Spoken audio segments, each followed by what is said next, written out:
আর doctor সাহেব, কালকে ইনজেকশনটা দিয়েছেন, ও অনেক ব্যথা পেয়েছিল মনে হয়, একটু সাবধানে দিবেন, ও ছোট মানুষ, আমার আচ্ছা, ঠিক বোনটা আছে। অনেক ছোট। শুনুন, আপনি এই ওষুধগুলো নিয়ে আসবেন, বুঝতে পারছেন? আর বাহির থেকে নিয়ে আসবেন, ঠিক আছে? আচ্ছা ঠিক আছে। আর যেগুলা ওষুধ ওইগুলাই নিয়ে আসবেন, অন্য কোনো কোম্পানির ওষুধ আনলে কিন্তু হবে না, এই কোম্পানির ওষুধগুলাই লাগবে, ঠিক আছে? আপনি না পেলে খুঁজে খুঁজে বের করে তারপরে আনবেন। ঠিক আছে। আচ্ছা ঠিক আছে, আপনি যান।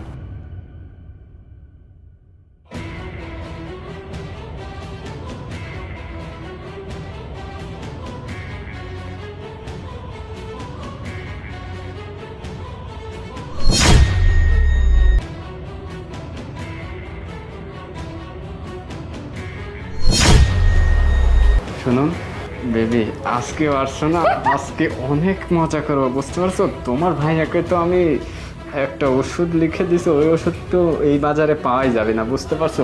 অনেক খোঁজাখুঁজি করতে, শুধু তুমি আর আমি রুমে। আরে দিদি, কালকে তো অনেক মজা হয়েছিল তাই না? হ্যাঁ, তুমি ঠিকই বলছো, কালকে না অনেক মজা হয়েছিল, ঠিক না? হ্যাঁ হ্যাঁ। তার মানে শান্তার কিছুই হয়নি? আমার বোন আমাকে মিথ্যে কথা বলে এই ডাক্তারের সাথে এসব রঙ্গলীলা করতে আসে, এতক্ষণে বুঝতে পারলাম আজকে তোর খবর আছে। এই বেয়াদব! আরে আপনি কি করতেছেন? অনুমতি স্যার, ভিতরে ঢুকছেন কেন? এই প্রিয়া ম্যাডাম, বের করে দেন।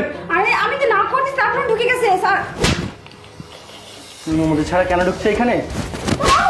এই বেয়াদব, তুই আমার কাছে অসুস্থতার নাটক করে আজকে 2 দিন যাবত এইখানে ডাক্তারের কাছে সাথে এসে বেয়াদবি করিস না? না না ভাই। এই চুপ!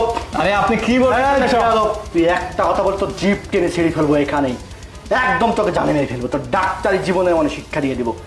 আমি কালকেও বুঝতে পারি নাই এই মহিলাটা আমাকে উল্টাপাল্টা আনাম সানাম বুঝ দিয়েছে। আজকে তুই আমাকে ওষুধ আনতে পাঠিয়েছিস, আমি ওষুধগুলো দেখতেছিলাম আর মানির একটা খুঁজে পাচ্ছিলাম না।